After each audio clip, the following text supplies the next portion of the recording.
Olá, estimados, estamos de volta, professor Djalma Cremonesi, o canal da Política em Tempo Real, quinta semana já de quarentena, estamos aqui ainda improvisados em casa, gravando e muitos fatos políticos repercutindo nas redes sociais. Nós começamos pela conflito, pela briga, né?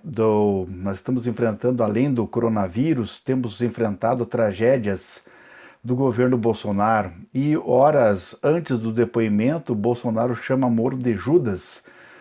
E aí a gente pergunta quem pariu quem? Na verdade, estamos com Bolsonaro sendo ninguém gostaria de ter criado essa fera. Horas antes do depoimento, Bolsonaro chama o Moro de Judas. O ex-ministro, que deu um depoimento hoje, sábado à tarde, dia 2 de maio, de 2020, por mais de 3 horas na Polícia Federal de Curitiba, a mesma superintendência de Curitiba, em que Lula, que foi algoz de Moro, ficou preso por muito tempo e agora está lá já o Sérgio Moro como depoente.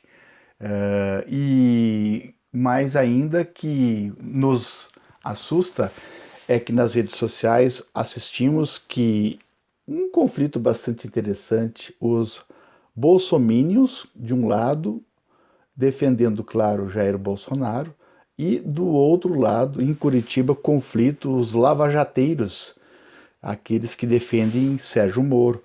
E eu particularmente fiz uma pesquisa na minha rede social, no WhatsApp dos meus amigos, familiares, apoiadores aqueles que dá para conversar, na verdade, ainda, né? E ficaram divididos, metade por metade. Ambos apoiam Moro, que dizem que Bolsonaro se desvirtuou, que Bolsonaro está fazendo uma política mais para os seus filhos, e outra metade dizem que Sérgio Moro é um traidor, que não votaram em Sérgio Moro, votaram em Bolsonaro. Então, na minha pesquisa, 50% são bolsonaristas e 50% são lavateiros também. Melhor, lavajateiros, da Lava Jato, apoiadores de Sérgio Moro. E o Gilmar Mendes diz que, na verdade, quem criou Bolsonaro, né, foi o Sérgio Moro, que Sérgio Moro é uma cria do próprio, aliás, Bolsonaro é uma cria do próprio Sérgio Moro. E o Gilmar Mendes diz que quando lá o Moro vazou a delação do Palocci, favoreceu de uma certa forma direta a Bolsonaro, inclusive fez com que Lula não concorresse às eleições e o candidato mais forte do PT, Haddad, fosse derrotado, e logo depois o Moro, sem nenhum tipo de escrúpulo, acabou aceitando um cargo no governo, né, do Bolsonaro. Então, apoiadores de Bolsonaro e Moro fazem ato em frente à Polícia Federal de Curitiba e ambos entram, inclusive, em conflito, né? E aí o Flávio Dino, então, apesar de todo esse momento difícil que estamos vivendo, que se chama pandemia do coronavírus, temos ainda essa preocupação. Como diz bem o Flávio Dino, governador do Maranhão, Bolsonaro está preocupado com o depoimento e a delação do Sérgio Moro.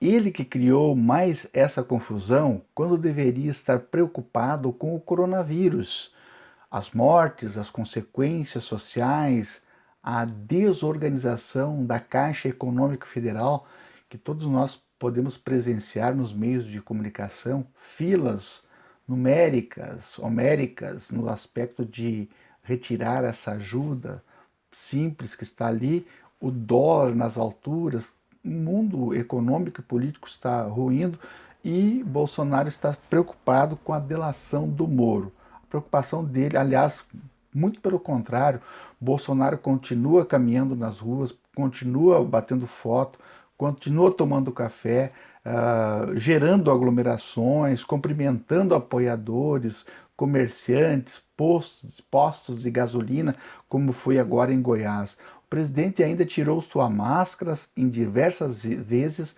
para posar para fotos e conversar. É um inconsequente sem tamanho, de uma inconsequência tão grande. E inclusive agora ele tinha até o dia de hoje, sábado, para, de uma certa forma, apresentar o resultado se ele tinha contraído o vírus ou não, e a justiça suspendeu a obrigação de Bolsonaro apresentar exames do coronavírus.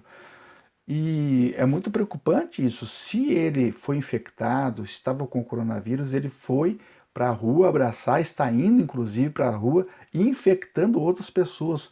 Esse fato gera em si um processo muito forte de até de afastamento, porque ele não pode, como pessoa, independentemente se ele é presidente ou deputado ou senador, fazer isso que ele está fazendo. Se ele contraiu o vírus, ele será muito penalizado. Se der positivo isso que Bolsonaro fez, ele sabendo conscientemente e deliberado que ele está fazendo aglomerações, ele será punido de uma forma muito exemplar. Então, o procurador do Distrito Federal pergunta: alguém duvida que Bolsonaro esconde o exame porque pegou Covid? Né? Então, não deveria esconder o exame se porventura fosse negativo. Então, certamente foi positivo esse exame.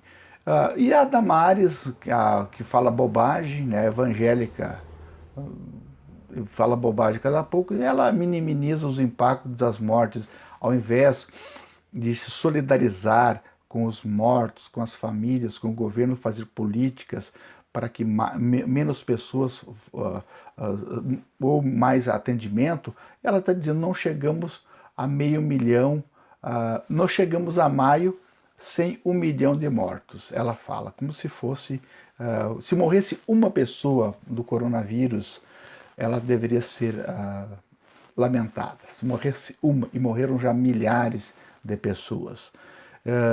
Então, o que mais pergunta também não ofende, ou pelo menos não deveria ofender, onde foi a tal de cloroquina. Bolsonaro era um grande propagador, já não fala mais nesse remédio, nesse pseudo remédio que não trouxe nenhum tipo de resultado. E nós tivemos os fatos lamentáveis ontem que faziam manifestações, enfermeiros em frente ao Palácio do Planalto, e foram atacados verbalmente, fisicamente por bolsomínios que insultaram, agrediram. Em outros países, os profissionais da saúde, eles são, de uma certa forma, louvados, aplaudidos. Aqui no Brasil, esses trogloditas, esses atrasados, bolsomínios, eles vão para atacar essas pessoas. Este é um dos, Renan Senna, esse é um dos militantes que agrediram os nossos enfermeiros ontem. E a Janaína Pascoal, ela não admite que esse monstro aí que ela ajudou a criar, ela não admite que foi ela. Ela está ainda dizendo que o Lula e a Dilma foram que criaram esse monstro chamado Bolsonaro. Passando por aqui, só para dizer que até quando o presente momento, às 10h28, do dia 2 de maio, nenhum parente, amigo ou vizinho mencionou que está arrependido. Não há arrependimento nenhum ainda. Eu não ouvi nem visualizei nenhuma mensagem de nenhum amigo, de nenhum parente que tenha reconhecido que votou em Bolsonaro, mas votou equivocadamente, que está arrependido do seu voto. Eu não sei se você, internauta, meu amigo, tem algum conhecimento se alguém está arrependido. E mais, vamos visualizar, o Centrão está de volta, o Centrão que Bolsonaro, na verdade, havia banido. Bolsonaro ameaça de demissão ministros que não derem os seus cargos para o pessoal do Centrão, Rodrigo Maia, a PTB, Roberto Jefferson, esse pessoal aí da ala tradicional, da política, do toma lá e da cá, está esperando os cargos políticos do Bolsonaro. E Bolsonaro está inclusive ameaçando os ministros que não largarem os seus cargos para dar exatamente para os colegas do Centrão. Perfeito? E o que mais nós temos aqui hoje para repercutir? Tem um perrengue muito forte aí de uma dona de 500, uma socialite, dona de 500 sapatos, é a mulher centopeia, não sabe o que fazer em tempo de pandemia. Eu tenho uma sugestão para ela. Faça uma doação de sapatos ou venda esses sapatos, quem sabe, e recolha algum dinheiro e distribua, compre cestas básicas. Então temos uma mulher centopeia que não sabe o que fazer com 500 pares de sapato. E também nós temos um fato que repercutiu, uma Pugliese, nunca ouvi falar na minha vida. Era uma socialite, uma influencer, não sei que tipo de influencer é esse aí, mas ela disse, reuniu amigas e disse, foda-se a vida, porque a vida não tem valor nenhum mesmo. Menos mal que os seus patrocinadores tiraram aí aproximadamente 2 ou 3 milhões, né? Imagine uma pessoa dessa ganhar tudo isso, né, para falar uma merda. Ela disse, foda-se a vida, como se nada, como se para ela nada tivesse valor. Abraços, até mais com outros vídeos da política em tempo real.